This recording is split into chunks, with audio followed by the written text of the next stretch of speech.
memang developernya dia si pihak C ya, dia pun bisa dia bisa mengatakan bahwa ya dia tidak salah, dia punya dasar ini, transaksi jelas sah, ya mau gimana lagi, saya salah apa? Buat orangnya gimana gitu, kayak apa? Kayak sekarang kalau misalnya kita lihat SHM ini udah SHM, gimana cara kita tahu bahwa SHM ini adalah beneran SHM yang aman dan SHM yang tidak aman gitu?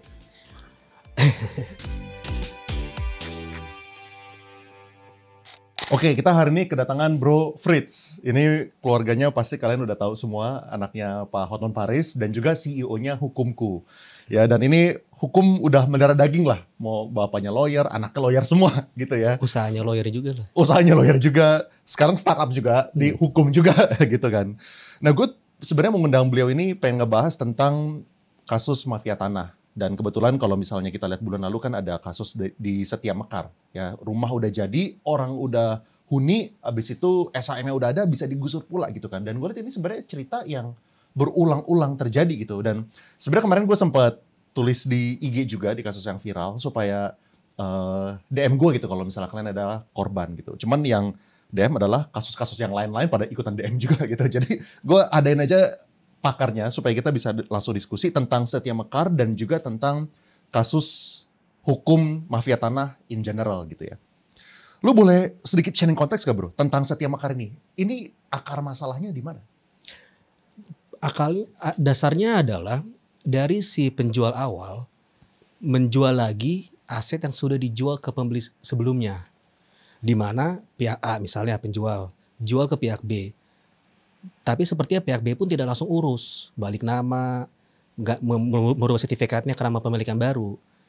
Jadi yang terjadi kelihatannya adalah pihak A menjual lagi lah, ya kan, ke pihak C.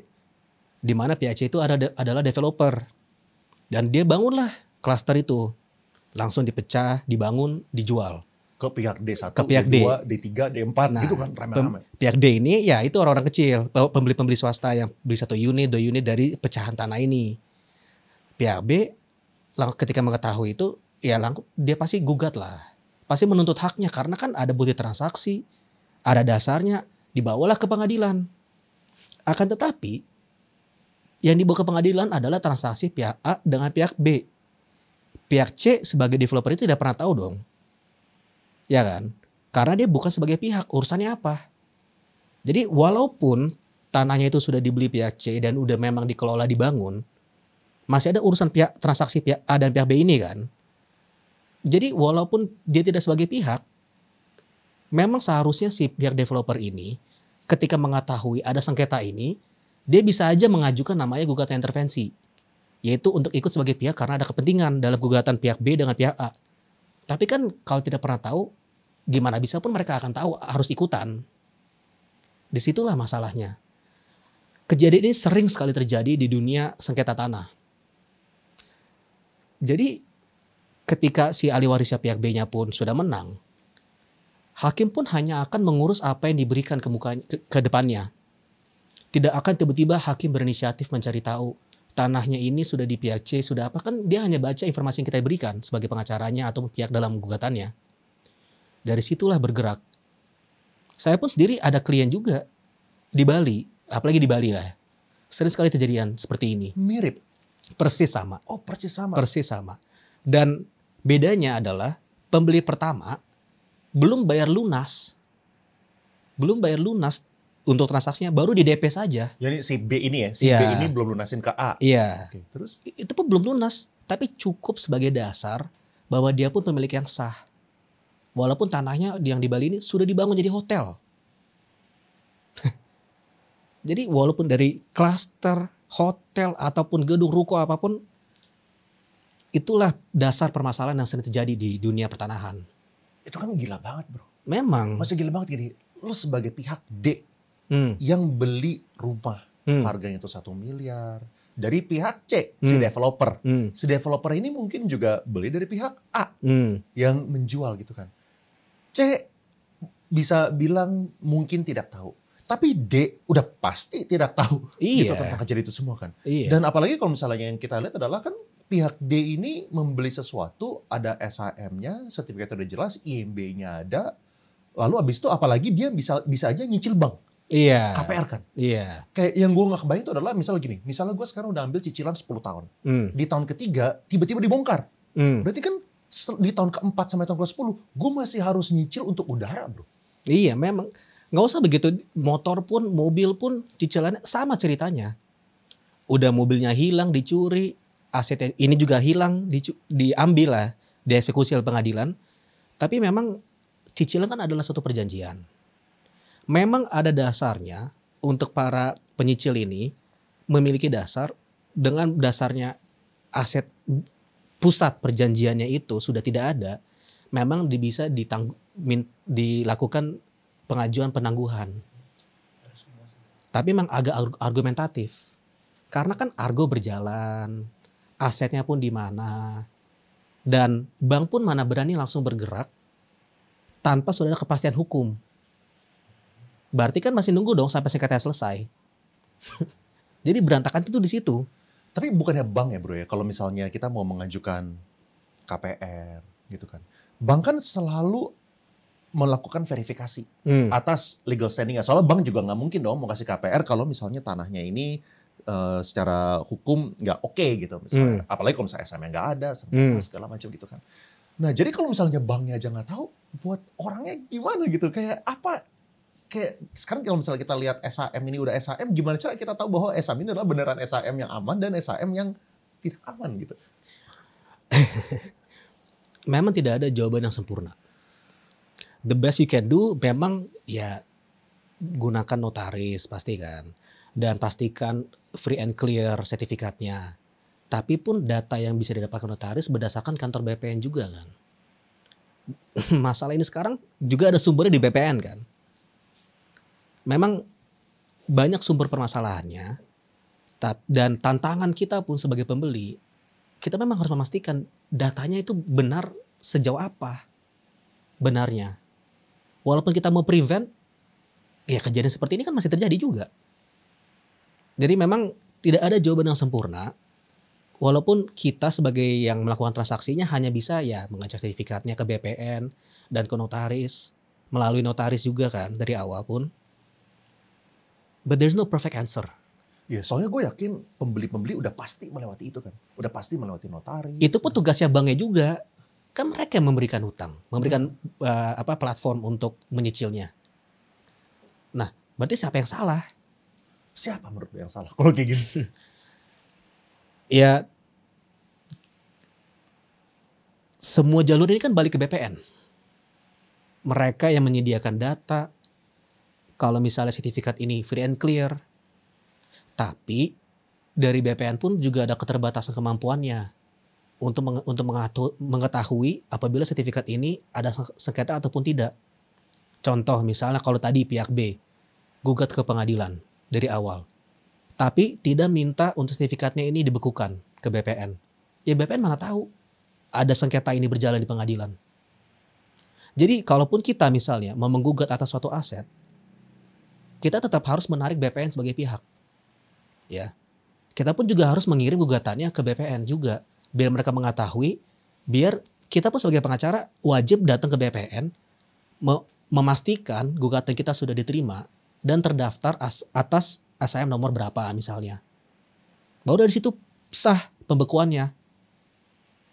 Apabila tidak ya masih bebas aset sertifikatnya mau diapain, mau dijual, digadai, dijaminkan apapun. Masih bisa. Yang B ini ya bro ya di kasus Demekar ini, apakah B sudah melakukan pelunasan ke pihak A? Setahu saya udah, tapi kan makanya ahli warisnya mereka pun nggak tahu ya dari dulu ya. Baru tahu kan nanti, makanya ahli warisnya yang maju kan. Akhirnya. Tapi ya memang yang agak aneh, kenapa jangka waktunya lama sekali? Ya kan? Secara wajar kan ya ke pengadilan bisa 2 tahun beres. Dari pengadilan negeri, pengadilan tinggi, Mahkamah Agung, PK. Kenapa baru sekarang eksekusinya? Menurut lu kenapa? Bisa aja karena ya ya bisa aja karena ya awam hukum baru tahu jalurnya gimana ataupun tidak ada modal untuk lanjut.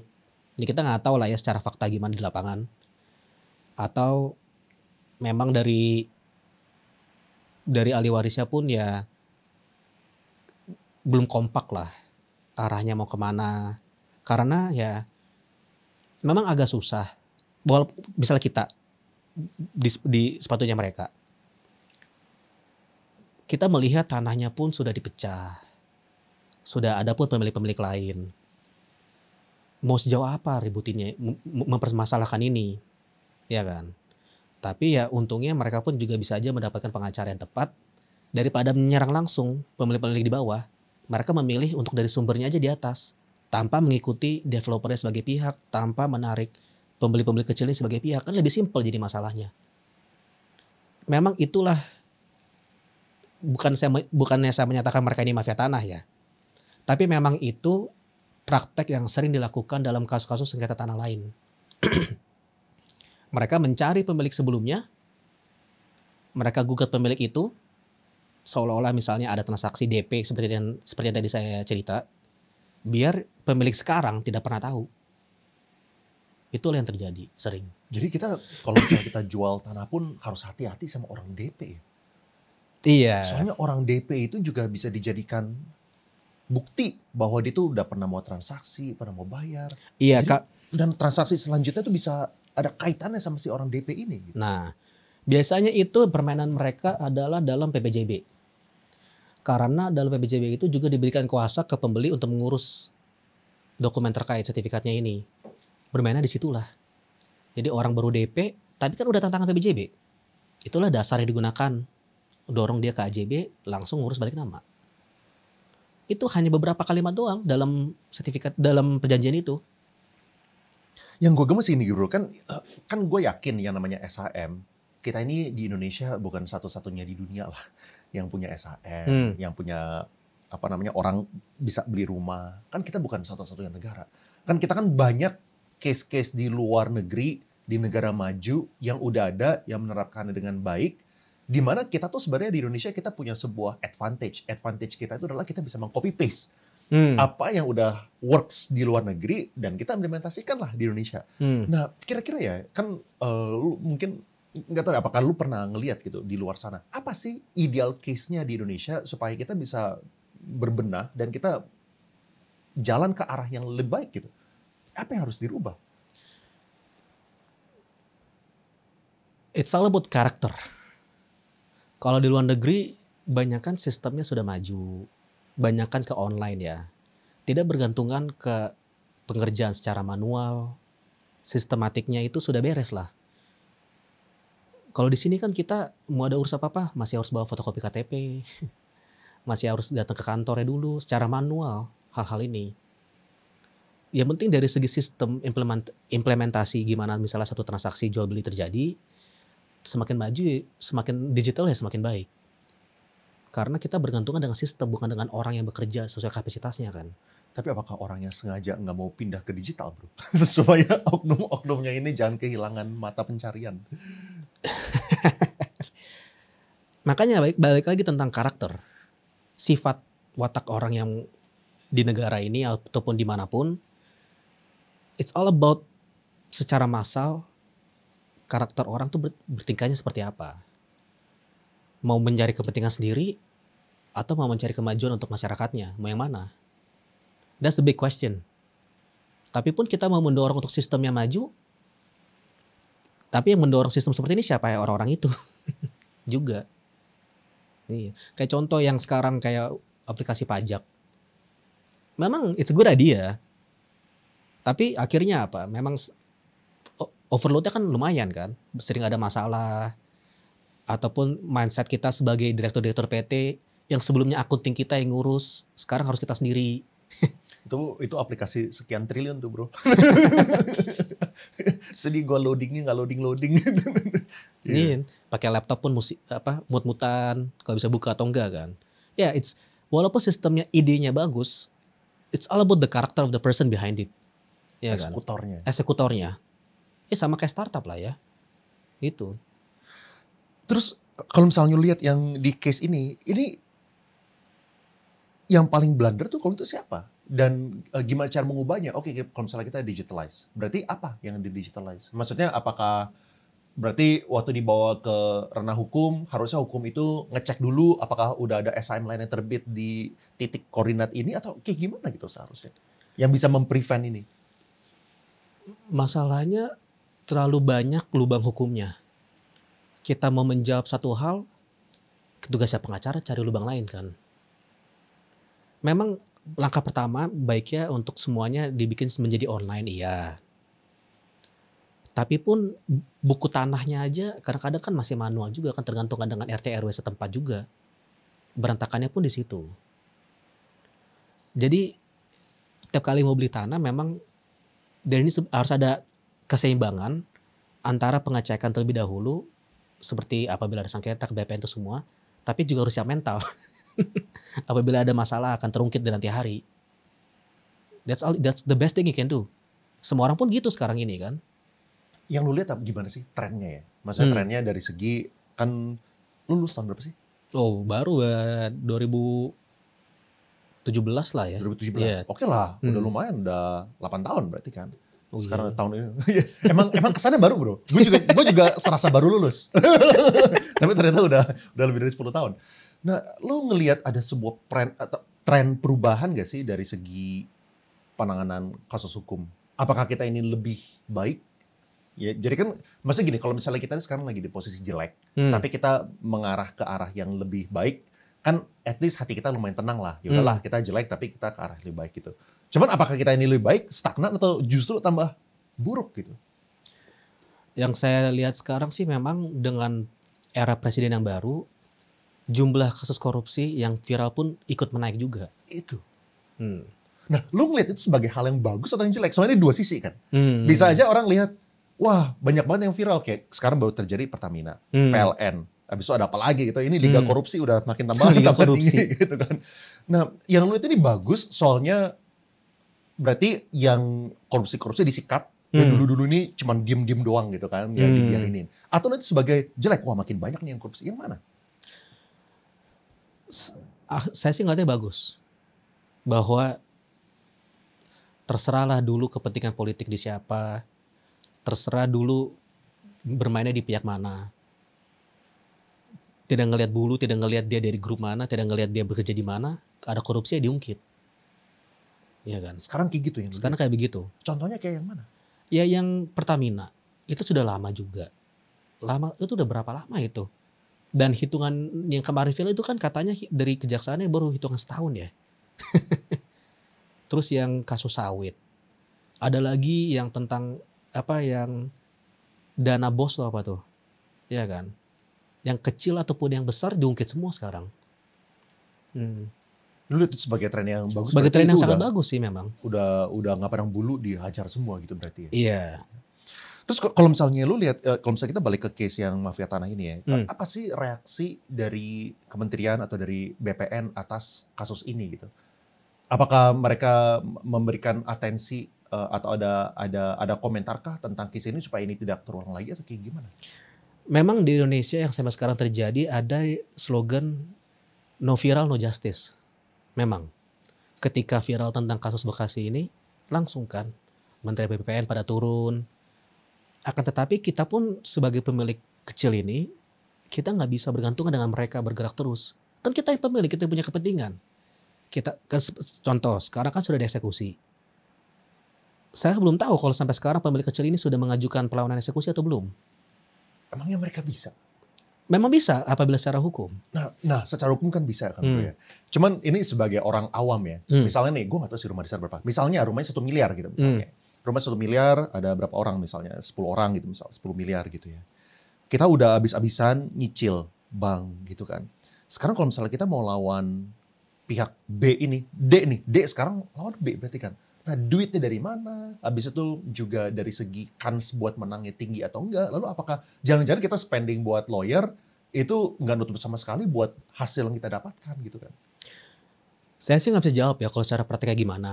Karena kan selalu kita kemanapun ada oknum yang bisa mempengaruhi hasilnya ataupun bikin kita juga ngerasa diperas ya. Tapi kalau secara hukum memang mereka semua memiliki hak untuk mengajukan perlawanan eksekusi yang bisa mempengaruhi putusan eksekusi yang antara B dengan A ini. Peluangnya seberapa banyak saya pun nggak bisa jawab ya. Karena kan pengacara kan dilarang untuk memberi jaminan menang 100%. Tapi dasarnya ada, tinggal para pihak ini yang kecil-kecil mencari pengacara yang benar, yang memang bersedia mengerjakannya dengan dana seberapa pun mereka rela bayar gitu. Tapi sebagai apa namanya? Mungkin sebagai teman yang mau meng-advise gitu ya.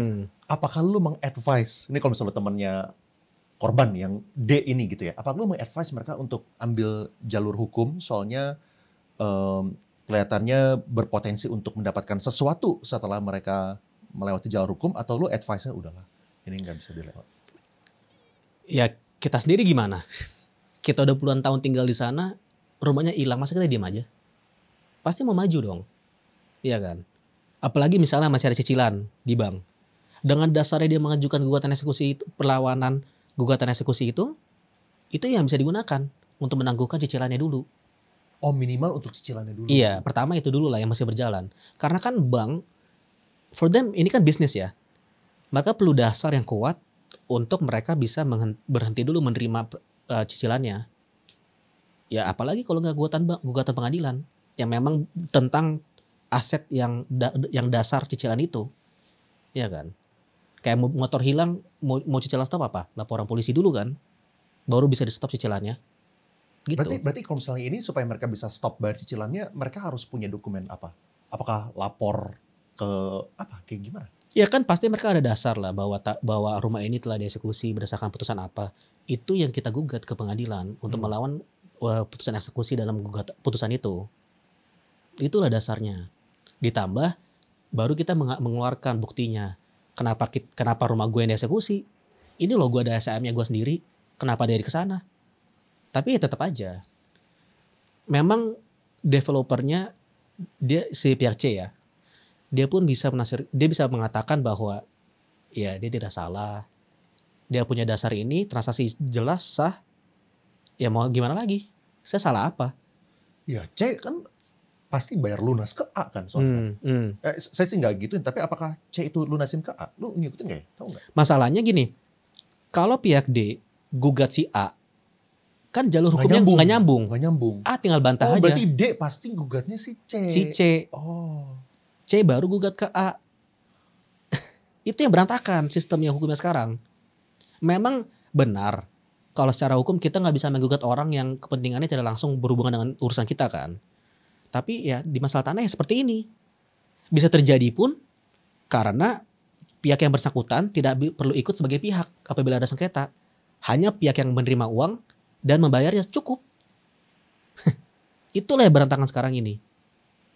Kalau misalnya saya gugat pihak A, misalnya saya pihak D ya, saya gugat pihak A, ya pihak A tinggal lawan aja dengan hukum acara. Gunanya apa lu gugat gue? Gak ada hubungannya, gak punya dasar, langsung ditolak secara hukum acara. Itu pun belum masuk ke unsur gugatannya loh. Berarti D pasti gugatnya si C. Iya. Gitu kan. Terserah deh C mau gugat A atau enggak. Iya.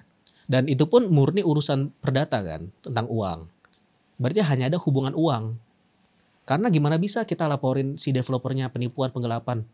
Kalau dasarnya pun data yang pihak C pun sudah secara sah lakukan dengan pihak A melalui notaris dan dengan adanya bank ikut sebagai pihak karena kan untuk kredit yang pihak D kan. Iya. Bingung kan sebenarnya. Bingung iya. Berarti gimana dong kalau itu orang awam, kalau itu jangan beli rumah lah. Sewa aja kalau gitu. Nih masih banyak unit yang kosong deh. Propertinya banyak. Sewa aja udah. Iya, soalnya itu kan yang gue baca ya. Ini kalau misalnya gue nggak salah ya. B itu tuh beli dari A atau DP-nya atau apapun itu ya. Itu tuh bukan kejadian 2-3 tahun yang lalu. Udah lama. Apa ya, kalau nggak salah tahun 90 atau 20 tahun lalu atau berapa lah gitu. Ridiculous gitu lamanya gitu. Kan si C aja tuh juga bingung. C juga gimana cara dia taunya kalau itu. Makanya. Kejadian. Bahkan yang gugat si B, yang gugat itu kan juga bukan yang B-nya. Sebenarnya anaknya B. Iya, ahli warisnya. Iya. Ahli warisnya B sebenarnya yang gugat kan. Jadi udah tambah kompleks lagi gitu. Sehingga sekarang kalau misalnya gue beli properti, gue jadi bingung gak sih? Memang yang dalam masalah ini ya, memang balik lagi ke hakimnya kan. Hakimnya memutuskan. Tapi hakimnya kan yang tadi lu bilang, ini perlawanan antara B lawan A. Makanya. Hakimnya pun gak tahu ini ada C. Itulah taktiknya mafia tanah. Di kasus lain yang sering terjadi ya. Karena hakim memang sekali lagi saya ulangkan, mereka hanya baca apa yang diberikan. Ya. Misalnya pihak B tidak sebut kalau tanah ini sedang dihuni. oleh pihak C dan D misalnya, ya hakimnya tidak akan masukkan itu sebagai pertimbangan. Apakah menurut lu ini ada di belakang layar, ada potensi, dugaan, atau ada kemungkinan, atau enggak kita nggak usah bahas ini deh, di tempat yang lain gitu. Kalau misalnya di tempat lain, si B-nya ini apakah berarti bekerja sama dengan orang yang udah berpengalaman melakukan praktik yang sama? Yang saya bisa jawab sih memang cerita seperti ini sering terjadi dan kasus itu selalu dinamakan sebagai kasus mafia tanah. Cerita seperti ini. Mirip sekali dengan kasus-kasus mafia tanah yang lain dan yang saya sendiri pun pernah ngalamin juga dalam kasus saya, dalam kasus klien saya. Persis sama ceritanya. Terus apa yang terjadi di kasus kliennya lu yang di Bali atau yang tempat yang lain? Itu pun lebih parah lagi. Jadi sertifikatnya awalnya sudah dibekukan oleh pihak pembeli kedua. Berarti berarti B yang membukukan. Ya, kan persis mirip cerita dengan yang ini. Oke. Pihak B gugatlah si A. Tapi dalam gugatannya pun dia juga langsung bekukan sertifikatnya. Oke. Iya kan? Tapi sebelum itu pihak A sudah keburu jual ke pihak B. Ke pihak C. Oh, ke pihak B. Ya, Oke. ke pihak B. B atau C? Yang klienku, C. Pembeli kedua. Iya, Ya. C. Yang klienku itu pihak C. Iya. Iya kan? Dan dia pun ketika jual beli dengan pihak A, kan belum ada gugatan ini. Tapi dia pun juga si pihak C, pembeli kedua tidak tahu ada gugatan ini karena ketika si pihak C mau jual lagi ke pihak D, asetnya sudah tidak dibekukan. Tidak dibekukan. Iya, karena waktu itu si pihak B sudah kalah. Oke. Di PN, di Pengadilan Negeri. Oh, pihak B udah kalah. Pihak B udah kalah awalnya. Oke. Iya kan? Setelah kalah, kebetulan saja pihak C nggak tahu juga tentang kasus itu, dia pun jual sertifikatnya lagi ke pihak D. Setelah jual, tahu-tahu pihak B ini pembeli pertama yang baru saja DP, dia melakukan banding. Lanjut lagi permasalahannya. Tapi kan pihak C salahnya apa kan? Udah jual secara beretikat baik, punya aset, free and clear, menjual, mendapat harga yang dia pasang, ya udah kasih. Ya udah, yang nggak ada salahnya lagi pihak C kan? Dalam hal ini ya seperti developernya. Itu. Berantakan kan? Akhirnya pihak B menang. Pihak B yang menang. Pihak B menang. Tapi permasalahan siapa ya? Sama pihak D kan? Yang pembeli akhir. Pihak B kan yang menang kan? Iya, melawan pihak A. Iya, lawan pihak A. Iya. Sama ceritanya. Sama ceritanya. Langsung tiba-tiba datang polisi, TNI, semua bawa seng, langsung dipagarin, eksekusi semua, langsung dipasang papannya pemiliknya pihak B. Ya itu. Nah, ini kan kasus mafia tanah ini sebenarnya gue yakin pemerintah yang paling atas pun juga udah mengetahui sebenarnya kan. Tapi dan ini kan yang terakhir Pak Mahfud kan yang dulu lumayan sering koar-koar tentang ada mafia tanah kayak gitu kan. Tapi itu apakah gimana? Masih stuck gitu kah? Kayak nggak bisa diberesin gini kah? Atau kayak gimana? Ya, yang perlu dilakukan memang pertama untuk memperbarui sistem kerjanya di BPN. Dimanapun mereka juga perlu memperbagus cara pencatatan kepemilikan semua ini. Memang waktu itu kan Menteri APBN sebelumnya kan sudah melakukan digitalization kan. Bahwa sekarang sertifikat milik ada juga yang online. Tapi implementasinya sering belum efisien. Di sini online, offline tetap ada lagi pemilik yang lain. Ya itu masih sering terjadi kan. Masih perlu waktu memang. Tapi ya it all goes back to the karakter orang yang melakukan implementasinya kayak gimana. Di pengalaman lu ya, apakah yang pihak C ada developer yang besar? Misalnya kayak gini, yang gue pengen tanya tuh kayak gini. Apakah berarti ya, ini kalau misalnya gue sebagai orang awam yang gak ngerti hukum gitu ya. Kalau misalnya gue beli dari yang gede, misalnya gue ngomongin misalnya Agung Sedayu, Ciputra, Intiland. Apakah berarti B yang ada berpotensi, berpengalaman dari kasus-kasus sukses sebelumnya, dia takut lawan nih. Soalnya ini C ini lawan gede, gue gak bisa menang gitu. Nah apakah bisa ada asumsi kayak gitu kalau misalnya kayak gitu lebih aman buat kita ini beli dari developer gede dibandingkan developer kecil? Apakah ada itu atau menurut lu gak ada kaitannya? Ya sebenarnya ya sampai sekarang kasus-kasus yang developer pilot sering dengar nggak ke developer besar? Lebih sering yang kecil kan? Yang pilot gara-gara kasus hukum ini maksudnya? Iya, yang tiba-tiba misalnya ada developer udah jual 100% cluster, misalnya cluster lagi lah ya. Dia bangun 10 udah jual 10. Setelah laku semua, tiba-tiba dia pilot. lebih sering terjadi di developer kecil kan daripada yang besar. Sampai sekarang Agung Sedayu ada masalah nggak? Yang tentang misalnya mereka sudah jual, nggak bangun-bangun, tiba pilot. Nggak ada kan? Ya itu. Tapi kalau misalnya dari sisi hukum pun mereka juga lebih kuat kali kan buat ngelawan case-case gini. Maksudnya yang gue pengen tanya tuh apakah mafia tanah itu tuh juga lebih takut buat ngelawan? Mereka ngelihat juga nggak nih C-nya siapa gitu? Atau menurut lu mereka nggak pasti. Mereka lihat juga Pasti C-nya. ngeliat juga. Padahal kan B kaitannya sama A. Iya. Tapi mereka tetap lihat C-nya. Iya tetap. Pasti mereka ngeliat juga lah. Dengan potensi lawannya siapa saja kalau misalnya mereka melakukan hal ini kan. Itu. Pasti dilihat dulu. Dan tapi dalam waktu yang sama, developer, mereka pasti juga mikir tentang reputasi ya. Mana mau Sedayu memperbolehkan hal seperti ini terjadi di kandangnya mereka. Di aset yang mereka bangun. Mana boleh. Pasti akan ada preventive methods-nya, ada pengawasnya juga. Tim legal yang memang tugasnya untuk menjaga keamanan untuk pembeli kecil ini, beli aset kecil. Ya gitu. Iya. Terus lu kan CEO-nya Hukumku nih. Bisa dibilang tanganin banyak klien gitu kan. Dan yang datang ke lu tentang case mafia tanah ini mungkin juga udah banyak gitu kan. Berarti apa saran lu buat D maupun buat C? Kita ngomongin D dulu deh. Setelah kejadian ini ya. Setelah kejadian ini, mau di Stay Mekar maupun di case-case lainnya. Soalnya D ini ada banyak. Langkah pertama ya cari pengacara yang tepat. Hubungin dia gitu. Hukumku. Boleh. Memang itu karena ada pengacara yang soalnya gini, pengacara pun ya, mereka ada miripnya dengan pengusaha. Kan kita bukan orang gajian. Ya kan? Kita mencari peluang kerja setiap hari. Dan tidak pasti kita pun hari ini akan dibayar. Jadi memang ada dua jenis pengacara. Ada pengacara yang hanya mencari uang hari ini, yang penting dibayar. Ada pengacara yang mencari reputasi. Buat nama dong. Ke profesi kita, ini kan jasa lah ya. Karena untuk jasa kita bukan jual barang yang sama semua. Jasa tergantung kualitas orangnya juga.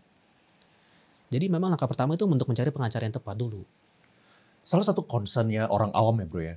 Yang gue sering ngomong sama teman-teman. Itu adalah mereka takut kalau misalnya pengacaranya itu main dua kaki. Jadi si D gugat C. Tapi si D-nya ambil duit dari si pengacara ambil duit dari D, si pengacara juga ambil duit dari C gitu. Ya itu balik lagi yang saya baru sebutkan. Iya. Memang permainan seperti itu masih sering terjadi di Indonesia. Masih sering terjadi. Karena ya ada pihak yang tergoda dengan suatu nominal yang dijanjikan oleh pihak lawan. Dan pengawasannya pun juga agak ribet. Karena kita sebagai klien, kita melihat pengacara, ada yang begitu, pengacara kita hire, kita pun bisa mengadukan mereka secara kode etik ke Dewan Pengawasnya advokat ya. Tapi The Bar Association ini, pihak yang mengeluarkan izin praktek pengacara pun tidak hanya ada satu doang. Ada 7 setahu saya. Seperti yang kemarin viral, lompat ke meja sidang. Kasus siapa tuh bro? Tolong jelasin, gue gak tahu tuh, gue gak ngikutin. Iya. Siapa yang lompat bro? Siapa tuh? Aduh, saya juga lupa. Lupa juga ya? Iya, jarang denger soalnya namanya. Oh jarang denger? Iya, denger hanya karena lompat sidang doang kan ya. Bisa saja dia misalnya sudah dicabut izinnya karena mengganggu kode etik, dia bisa aja pindah ke asosiasi yang lain dan langsung keluar izinnya. Kalau mau pun ya asosiasi itu, karena kan dia masih viral sampai sekarang kan. Jadi begitu. Banyak sekali sistem cara kerja untuk dari segi pengawasannya, tapi ya belum sempurna saja. Karena banyak sekali pihak yang memiliki kepentingan sendiri kan.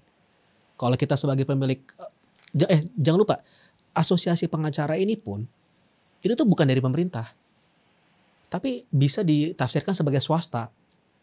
Oh asosiasinya juga seperti swasta yang Iya, ada 7 ini. pemiliknya pun swasta, bukan pihak pemerintah langsung. Misalnya pengacara siapa yang dia bikin, dia dapat izin yang lengkap, dia langsung bisa bikin PKPA, bikin mengeluarkan izin advokatnya, ya, seperti itu. Terus kan oke, gimana sih cara kerjanya Hukumku? Ini Hukumku ini kan berarti kalau misalnya orang kontak ke situ, bukannya dibantu sama timnya Pak Hotman kan? Bukan kan? Bukan. Terus kayak gimana? Mereka kalau misalnya kontak, mereka minta bantuan hukum, terus mereka kontaknya sama siapa dong? pertama kita lihat dulu ya ke dunia hukum ya. Kita ada masalah, kita nyari siapa? Ya pasti nyari pengacara yang udah dikenal, yang udah kita kenal dong. Kalau nggak kita kenal, keluarga kita kenal ataupun teman kita kenal. Tapi kan pengacara kan bidang hukum ada ratusan. Bukan yang pengacara yang ngebantu orang tua kita atau keluarga kita bukan pasti bisa bantu kita juga dong. Itu pertama. Kedua, biasanya pengacara pun ada menyediakan jasa, tapi kan kita harus bayar di muka. Lebih sering di muka lah ya daripada di akhir. Belum pasti kerjaannya selesai. Itu yang bikin orang sering takut. Kita belum pasti tahu ini pengacara memang bisa bantu kita. Kita belum ada kepastian, udah dibayar pasti akan mengerjakannya. Hukumku itu sampai sekarang laku karena sebelum bayar pun kita bisa ngelihat banyak pengacara. Beda-beda bidang hukum. Hari ini perlunya pengacara pertanahan, ada sektornya. Awalnya itu dari aplikasi ya. Jadi kita bisa buka aplikasinya, langsung cari kategori hukum yang kita perlukan. Bisa aja pertanahan, perceraian, atau sengketa bisnis. Spesialisnya gitu. Spesialisnya. Oh, kayak e-commerce gitu berarti ya? Iya. Oh. Ketika kita buka kategorinya, langsung keluar daftar pengacara yang di bidang tersebut. Dan kita klik nama pengacaranya pun, langsung kita bisa baca CV pengacaranya, backgroundnya dia, berapa tahun kerja ini semua. Baru di situ bayar. Dia mau konsultasi, mau legal drafting, mau pendampingan polisi, pengadilan, semuanya bisa di situ. Tapi yang kita bikin beda pun di hukumku ini bukan hanya pengacara ya. Juga ada konsultan pajak, biro jasa visa, IMB, perizinan kita punya toko online, SIUP MSI atau apa, semuanya ada. Jadi apapun yang berhubungan dengan hukum, penyedia jasanya ada di hukumku. Ya, terus kalau misalnya di yang tadi ya kan kayak pengacara, kan kita maunya ini sebagai klien itu adalah tidak bayar di muka. Maunya yang kita mau adalah kalau bisa bahasanya bukan profit sharing, tapi misalnya kasusnya itu 1 miliar. Ya kalau misalnya lo bisa dapetin 800 juta, ya udah deh kita bagi di 800 juta itu success fee. Success fee, ya. Nah, apakah berpotensi untuk korban itu tuh mintanya itu adalah cuman success fee, itu hal yang normal gak sih di dunia hukum gitu? Memang itu hal yang normal. Saya pun sering menerima tawaran seperti itu ya. Tapi kan pengacara juga harus mempertimbangkan. Dia punya pegawai, dia punya kantor, listrik air berjalan, gaji pegawai berjalan kan. Tapi dia pun juga harus fight, turun ke lapangan, keluar untuk bayar misalnya biaya pendaftaran perkara, atau misalnya biaya apapun, bensin lah. Itu yang memang perlu dipertimbangkan setiap lawyer kalau mau menerima kasus success fee di akhir. Makanya kan di hukumku aja, misalnya kita pilih pengacara, bayarnya pun bukan ke pengacara langsung, tapi bayar ke hukumku. Oh, lu kayak Tokopedia-nya. Iya. Lu taruh duitnya di sini dulu. Iya. Oh, terus kalau misalnya case selesai baru dibayar atau baru kita bayar ke pengacaranya. Oh. Dan misalnya si kliennya sudah pilih pengacara, udah bayar ke kita, tapi tahu-tahu pengacaranya lama kerjanya. Misalnya mau bikin legal drafting, jangka waktu dikasih klien seminggu, 2 minggu nggak beres, kan nggak puas dong pasti kliennya. Di kita bisa ganti lawyernya, tapi nggak bayar lagi, kan udah bayar di kita. Itu enaknya di hukumku. Tapi takutnya dituntut gak bro nanti bro sama pengacara, sama lawyer itu nanti diserang gak nanti? Nah, kan dasarnya ada perjanjian. Seperti membuat pengerjaannya dalam jangka waktu seminggu. Ya kalau dia langgar, apa dasarnya dia melakukan hal tersebut? Iya. Iya kan? Makanya kebanyakan mayoritas yang datang ke hukumku itu yang paling sering terjadi di Indonesia ya. Ya mungkin lu bisa lihat dari otomatis dari data lu kan. Dari 100 klien gitu misalnya. Yang paling sering itu apa?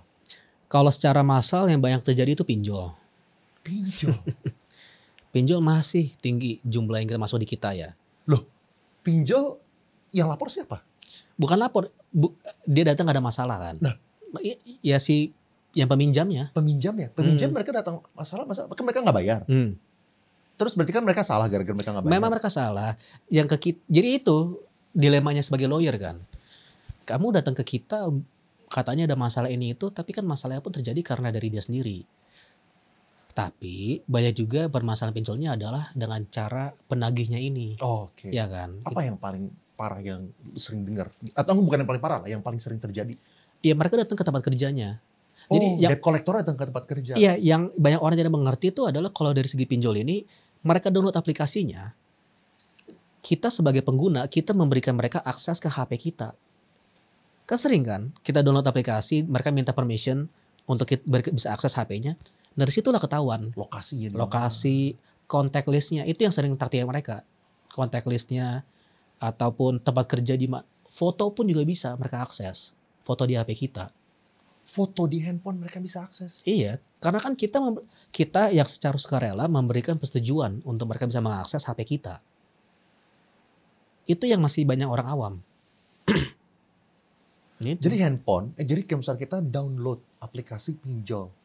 Habis itu mereka minta, itu kan gue sering tuh dapat misalnya kayak, apakah lu oke kalau misalnya handphone ini mengakses foto lu gitu kan. Kalau misalnya kita pencet oke, Ya bisa langsung otomatis dibuka. mereka langsung bisa sudah. Iya. Kan jangan lupa, mereka ini meminjamkan dana tanpa jaminan. Apa kepastiannya kita akan bayar? Jadi kan mereka harus ada bahan sendiri. Mereka harus ada penjaga security di mereka dong. Ya apa? Kita kerja di mana? Nomor bos kita siapa? Nomor pasangan kita siapa? Nomor keluarga kita siapa? Kan itu yang terjadi. Iya kan? Terus apa solusinya kayak gitu? Buat orang-orang yang datang ke lu, ya gimana ya bayarlah pinjolnya atau gimana kayak gimana ada apa solusinya? Memang kalau dari segi pinjaman secara BI ada dasar bunga. Kalau apabila lebih dari itu adalah pinjaman yang ilegal. Berapa Iya. persen? Setahu saya waktu itu ini kalau nggak perjanjian 6% per tahun deh atau berapa itu. Ada capnya beda-beda jenis ya, ada yang 10%, 6%, tapi kan kalau pinjol itu per hari hitungannya. Iya, kalau misalnya setahun sih bisa berapa? 40% kali. Iya, Sekitar memang yang minjam-minjam ini punya dasar. Kalau ini memang terbukti ilegal, punya dasar untuk tidak usah bayar. Tapi bisa mental nggak? Karena mereka sudah ada nomor kontak list di kita kerja di mana, pasti akan diteror terus karena hanya lebih ke itu. sosial ya. Iya. Hanya ke sosial berarti. Iya, hanya itu senjata mereka secara sosial doang. Oh, secara legal itu sebenarnya mereka kurang kuat, tapi secara sosial diteror terus gitu ya. Benar iya. Nggak ada lagi taktiknya kan. Sampai sekarang datang ke tempat kerja, apa yang terjadi? Dia datang bilang ke bosnya pasti pecat kita dong sebagai pegawai. Gitu. Terus case kedua yang paling sering apa di luar dari pinjol? Sekarang ini malahan tentang, ini kalau secara corporate ya, klien kita banyak malahan venture capital. VC, VC. venture capital. Iya. Gara-gara e-fishery ya, Bang? Memang karena e-fishery. Karena kan gini, kita harus lihat gimana cara VC invest di Indonesia. Kan investment dong. Iya. Ya kan? Ada yang beli saham, ada yang kasih hutang. Tapi kalau hutang misalnya, itu kan masih urusan perdata. Ya kan? Bukan pidana. Kalau misalnya kayak fishery, misalnya terbukti memang mereka mencuri uangnya, apa dasarnya? Penipuan. Tapi ini kan swasta. Gimana kita bisa membuktikan bahwa dia memang mencuri? Soalnya kan dengan cara founder misalnya pemilik startup mengambil uang, bisa aja dia suruh transfer ke siapa, bilangnya pegawai, bilangnya ini ada markup. Misalnya ada pengeluaran yang 100 juta disuruh tulisnya 200. Ya kan mana tahu juga investornya. Ya itu. Dan jangan lupa konsepnya investasi ya. Kita pun invest di suatu usaha, ide usaha apa. Kalau ide usahanya gagal, ataupun misalnya foundernya pun tidak becus mengurusnya ya, ini masih investasi. Investor harus menerima dengan memberikan uang ada resikonya. Dia misalnya yang diinvest bangkrut, pilot, ya hilang duitnya. Dia nggak bisa, si investor tidak bisa seolah-olah menggugat si foundernya secara pribadi untuk balikin uangnya.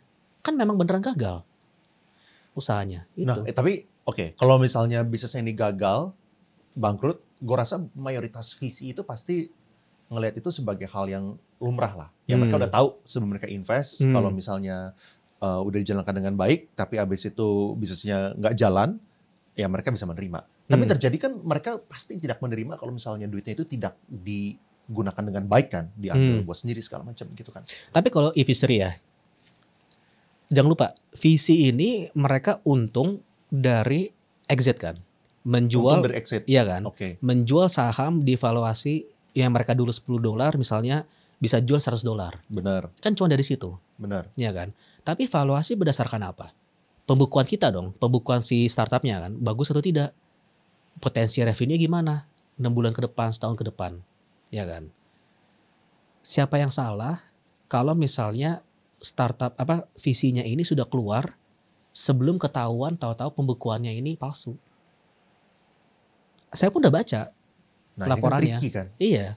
Saya pun udah baca itu lumayan yang diputar dananya sampai ratusan juta fiktifnya Dolar.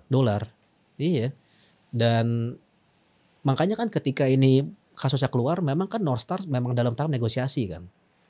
Northstar pun ya salahnya apa? Mereka baca apa yang dari founder. Ya kan? Dan itu pun biasanya yang diminta bukan yang sudah diatur-atur, tapi masih raw. Tapi kan kalau foundernya udah tahu caranya ya salahnya visinya apa? Ya Benar. kan? Ya itu. Terus kalau misalnya lu lihat kayak gitu ya, kayak apa yang terjadi, apa yang bisa, implikasinya apa nih terhadap foundernya? Kayak apakah foundernya ini berpotensi mendapatkan hukuman kah? Atau menurut lu ini kelihatannya yang tadi lu bilang kayak celah hukumnya itu udah lumayan susah gitu buat dilihat cara dia narik duit ke pribadinya dia bisa aja transfer kena markup segala macam. Kayak apa yang lu lihat? Memang kalau secara perdata kita harus ngeliat dulu ini kan perjanjian hutang piutang. Ya kan? Apakah dulu foundernya ketika menerima investasinya dia juga tanda tangan yang namanya PG, personal guarantee. Itu artinya jaminan pribadi kalau misalnya aset PT tidak cukup untuk membayar hutang, si kreditur bisa mengejar aset pribadinya si pemilik ini, foundernya. Kalau enggak, bisa digunakan yang namanya undang-undang PT. Apabila terbukti memang direksinya ada melakukan hal tersebut, ngambil dana ini itu, memang bisa didorong untuk si direkturnya bayar secara pribadi. Ya kan? Tapi kan masih ribet permasalahan ini. Apakah visi asing itu mereka mau mengambil langkah itu? Yang lu lihat ya? Atau mereka lebih tepatnya ngelihatnya ini sebagai tutup buku, ya udahlah gue nggak mau investasi di Indonesia lagi, ngapain gue ribet-ribet gitu. Mereka pun pasti akan selalu tergoda untuk masuk ke Indonesia karena pangsa pasarnya besar, ya kan. Business and security di sini memang semakin naik sekarang.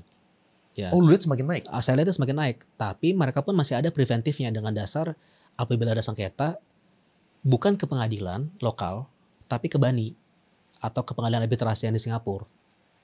Lebih memang itu mindsetnya orang asing di Indonesia menghindar pengadilan lokal karena ya ngerasa lebih trusted aja lah kalau ke Singapura atau ke Hong Kong atau di Indonesia BANI ya, karena mereka pun ngelihatnya dengan adanya putusan arbitrase ini pengadilan lokal jarang melawan atau membatalkannya, tidak pernah malah sampai sekarang setahu saya. Itu the trust of the foreign investors di situ. Terus yang lu lihat apa? Kayak visi-visi yang datang ke lu. Apakah berarti masih banyak case-case lain yang seperti e-fishery? Oh saya tahu. Oh emang ada? Ada. Walaupun gue tadinya mikirnya lu bilang ya bisa aja ada bro, tapi kita ngomongnya nanti. Ini malah langsung saya tahu. memang apakah kalau besar case-nya? Ya pertama kan kalau dari segi pengacara kan ada yang namanya perjanjian kerahasiaan ya. Oke. Tapi memang gunanya kita hukumku itu walaupun kita startup juga, tapi kan kita juga ngeliat foundernya dulu, ya kan. Dan cara sistemnya di mana di hukumku ini, kita malahan secara praktik kita jadi polisinya visi juga kan. Kita yang ditugaskan sebagai pengacara untuk nge-audit, mengecek dokumentasinya gimana, melihat sistem operasionalnya kerja gimana gitu. Oh jadi tugas lu itu dari visi untuk ngecek ke perusahaannya. Iya, pengawas jadinya. Pengawas. Iya gitu. Dan startup owners yang lain pun nggak bisa menolak. Karena kan ini investornya yang meminta ini kan. Itu memang sudah masuk dalam kewenangan investor dalam perjanjian mereka. Tapi apa gini, kan ini mirip-mirip kayak mengaudit lah gitu kan. Tapi kan yang mengaudit e-fishery pun juga nama-namanya keren-keren bro. PwC lah, Grant Thornton lah gitu kan. Dan itu pun juga bisa lewat gitu kan. Apa yang beda dengan ini kalau kayak gitu? Nah kalau yang maksud saya kan bukan kita sebagai pembukaannya doang ya. Benar. Tapi secara beroperasionalnya gimana, sistemnya gimana. Tapi kan itu pun juga lolos kan PwC. Iya. Dan itu pun hanya berdasarkan data yang diberikan. Betul. Ya kan. Memang yang kita bantu adalah lebih secara preventifnya gimana? Sebagai founder, kalau terbukti ada menyelewengkan dana atau misalnya bikin anggaran fiktif atau apa. Karena jangan lupa, ini bukan dari urusan negara ya. Kan kalau ini kan usaha, jadi swasta kan. Peraturan yang berlaku dalam usaha yang swasta ini tergantung investornya mau sejauh apa perlakuan pengawasannya. Yang penting kan foundernya setuju. Ya, kan perjanjian itulah yang mengatur usahanya gimana. Gitu. Oh, jadi lu ngedraftin perjanjian itu supaya si visinya lebih terjaga gitu. Lebih maksudnya. terjaga, lebih aman, lebih kuat lah ya apabila ada apa-apa. Tapi yang ini kan masih preventif. Akal-akalan orang masih banyak. Itu. Yang pernah terjadi adalah ini marketplace asuransi. Ya. Tahu-tahu dari tim A dan tim B itu udah bagi-bagi customer. Oke. Jadi tim A refer ke tim B refer ke tim A. Oh. Kan mereka dapat komisi terus dong. Padahal orangnya sama. Pelanggannya sama, tapi tinggal diputar-putar aja. Itu kendalanya juga di investor. Mereka kan hanya baca transaksinya. Transaksi kelihatan gede. Iya. Karena itu yang penting buat mereka. Karena jangan lupa, visi pun kan itu bukan cuma hanya uang mereka ya. Kan uang LP, limited partnersnya mereka. Jadi ada orang ngasih misalnya $1 juta ke visi lah tugasnya untuk invest ke pihak-pihak lain. Mereka walaupun paralel harus menjaga apa yang diinvest, mereka harus lapor juga dong ke LP-nya. Investasi yang ini berjalan udah gimana gitu. Jadi ada kepentingan orang lain yang bisa menghambat kepentingan mereka juga untuk menjaga visinya secara keseluruhan. Iya, iya. Itu. Mungkin case terakhir bro, yang lu boleh share, yang tersering apa? Apakah ini kalau misal gue nebak ya, kasus ini nggak rumah tangga? Misal kayak pisah harta lah apa gitu. Itu case-nya tinggi nggak ya? Atau itu menurut di lu tuh nggak terlalu? Di kita lumayan. Tapi lebih ke bikin prenup, bikin perjanjian langsung. Iya kan. Boleh share nggak sih prenup? Oh, mungkin banyak teman yang belum tahu prenup itu apa, lalu kenapa itu dibutuhkan? Misalnya ya, kita mulai dari mata segi pengusaha dulu ya. Kita melakukan satu bisnis, ya.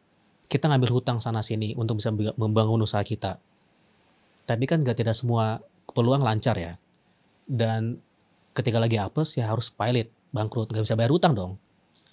Dengan adanya prenup, harta yang di istri kita tidak bisa disentuh. Itu yang paling penting untuk pengusaha. Walaupun memang kita di negara ASEAN ya, yang dimana perjanjian pisah harta itu adalah suatu hal yang tabu. Iya kan kesannya. Ya kan? Kesannya kok lu kayak nggak percaya sih lu sama pasangan sendiri ya. Tapi kalau secara logika itu memang sangat bagus, sangat penting. Karena kalau kita ada apa-apa secara bisnis, istri kita nggak bisa sentuh uangnya. Walaupun misalnya sebelum kita bangkrut ya. Ditransfer dulu. Iya, transfer dulu. Kasih dulu, alihin dulu ke nama istri. Atau tarik tunai, kasih ke istri tunai, ya bisa apa juga kita. Ya kan? Kita misalnya narik 100, misalnya kita narik 1 M tunai. Kasih ke istri tunai ya, baru istri setor ke banknya. Kan kreditur nggak bisa buktikan itu uang yang sama. Itu yang paling penting pertama. Apakah prenup ini hanya bisa dilakukan sebelum merit atau setelah bisa? Setelah nikah juga bisa. Setelah juga bisa. Tapi memang lebih aman sebelumnya. Emang apa bedanya? Karena kalau setelah nikah ada risiko sering notaris nggak mau terima. Karena dikira kita lagi persiapan mau bangkrut juga kan. Karena kan kalau kita misalnya ada notaris yang membuat satu perjanjian pisah harta setelah nikah, memang masih bisa mengikat secara hukum, tapi itu memberikan para kreditur dasar lebih kuat untuk menggugat. Kenapa baru sekarang bikinnya? Berarti udah persiapan dong apalah itu semua. Mungkin mereka lihat timingnya juga. Timingnya gitu ya. juga. Tapi kalau misalnya mereka udah merit, habis itu prenup, habis itu baru ngambil utangnya setelah itu, mungkin masih lama segala macam, mungkin beda hal. Jadi beda hal. Iya. Oh, case by case-nya dilihat dari situ. Iya, karena kan prenup ini kan memang harus didaftarkan langsung ke Dukcapil kan. Iya, iya. Dan lebih enak mendaftarkan yang pas setelah nikah dengan bukti sudah dibikin sebelum nikah. Gitu. Apakah berarti prenup lebih ke arah buat use case-nya untuk pengusaha aja gitu? Ya untuk perempuannya juga lebih bagus dong. Karena kalau ada apa-apa, Untuk iya. Iya untuk pihak wanitanya, Untuk pihak wanita. ke istri pun juga bagus dong. Tapi wanitanya maunya ini bro, supaya bisa kayak istri Jeff Bezos bro. Masuk ke di bawah, habis itu dijual di atas. Tapi dalam prenup itu pun juga bisa diatur. Apabila memang cerai terjadi, satu perpisahan terjadi, itu juga bisa diatur. Rumah yang ditinggali jadi milik siapa, Oh. ya kan? pengeluaran rumah selama walaupun udah pisah siapa yang nanggung. Itu juga bisa digunakan sebagai dasar apabila masuk ke pengadilan. Kan nanti kan kalau misalnya cerai kan hakim yang bisa memutuskan kan setiap bulan suami kasih mantan istri berapa bulanannya, rumah milik siapa, mobil, harta lain itu semuanya masih harta bersama gitu. Cuman nggak enak bro. Lu kalau misalnya bikin prenup udah tulis gitu. Nanti kalau misalnya kita cerai apa yang gitu kan kayak. Karena kalau yang sering saya bilang ke calon klien di bidang ini ya, tidak berguna bayar kita kalau masih setengah hati. Kalau belum masih serius full. Belum serius apa nih? Belum serius putus maksudnya? Belum serius bersedia melakukan tindakan hukum apapun untuk menang. Karena kalau udah masalah hukum ya, emotional attachment udah gak berguna lagi. Ya kan? Harus beneran all out. Kalau mau menang, gunanya apa kita bayar pengacara mahal atau seberapa pun itu, tapi masih setengah-setengah mikirnya. Mau ngambil rumah ini atau enggak, nanti dia tinggal di mana gitu kan. Memang susah sebagai pasangan. Mikirin harus udah ngelihat mantan pasangannya pun sebagai musuh. Tapi itu gunanya ke pengacara kan. Untuk menjaga diri juga. Makanya lebih enak dengan adanya prenup ini biar gak usah mikir itu nanti hari. Udah jelas dari awal kan tujuannya gimana. Itu. Yang paling enak lagi pokoknya cari pasangan yang benar. Iya. Supaya jangan pusing ke arah sana. Iya benar itu.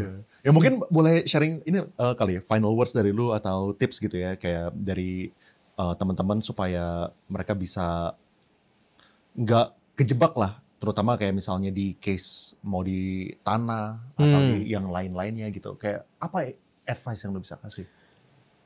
Ya memang hukum ini kita bisa temukan di setiap segi hidup kita ya. Jadi one way or another we have to deal with it. Bisa aja kontrak kerja, kita lagi mau hire pegawai, apalagi sekarang mau ada THR kan. Atau misalnya kita lagi mau usaha apa, mau beli barang. It's everywhere. Jadi sangat menguntungkan kita jangka lama untuk lebih tahu tentang hukum yang kita perlukan daripada nunggu ada masalah. Karena lebih ribet ngurus ketika ada masalah daripada menghindarinya gitu. Itu yang paling penting sih. Yang orang pun sampai sekarang nggak mau mikirin aja sampai kena batunya. Gitu. Jadi harus diamanin dari awal. Harus dari awal dijaga, iya. Ya. Thank you so much bro. Nanti kalau misalnya ada case-case lagi, gue minta expert opinion dari lu lagi nih. Of course, nanti tunggu aja. Siap. Thank you bro ya. Thank you. Thank you.